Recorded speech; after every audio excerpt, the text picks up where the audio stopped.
Welcome friends. आज आपण एक नवीन रेसिपी करतोय.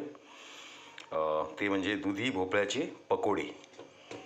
तर बघताय तुम्ही, मी एक आत्ताच ताजा दुधी भोपळा घेतलेला आहे.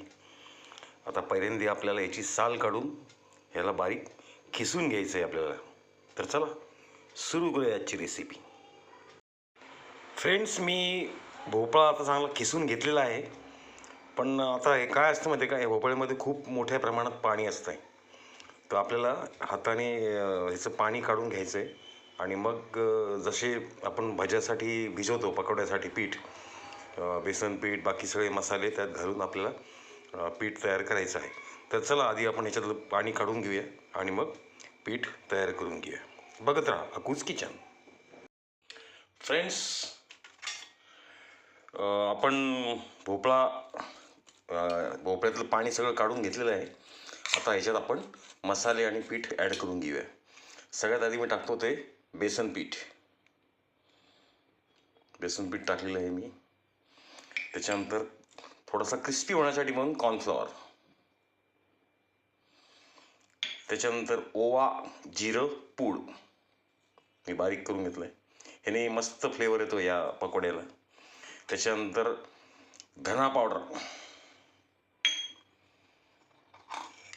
लसूण मिरची पेस्ट,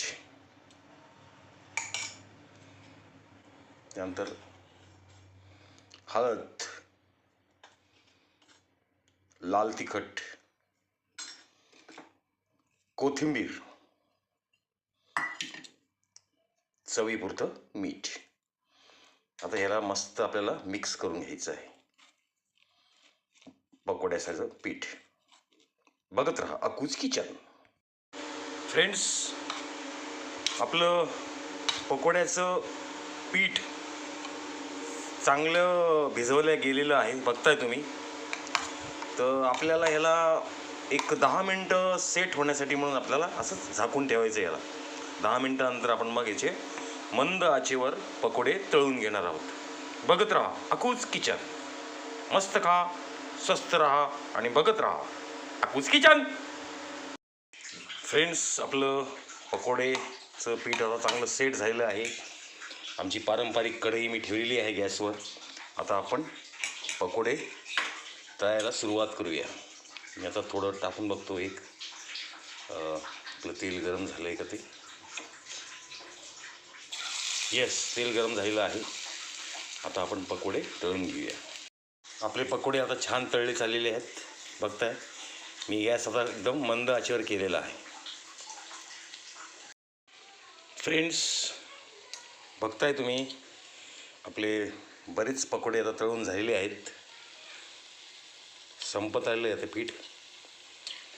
आता आपण सर्व करायला सुरुवात करूया. बघत राहा अकूज किचन. फ्रेंड्स, बघताय फायनली आपले दुधी भोपळ्याचे पकोडे रेडी टू ईट. बघा, एकदम गरम आहेत. एकदा नक्की करून बघा. खूप चांगली छान रेसिपी आहे, घरातल्या सगळ्यांना आवडतील.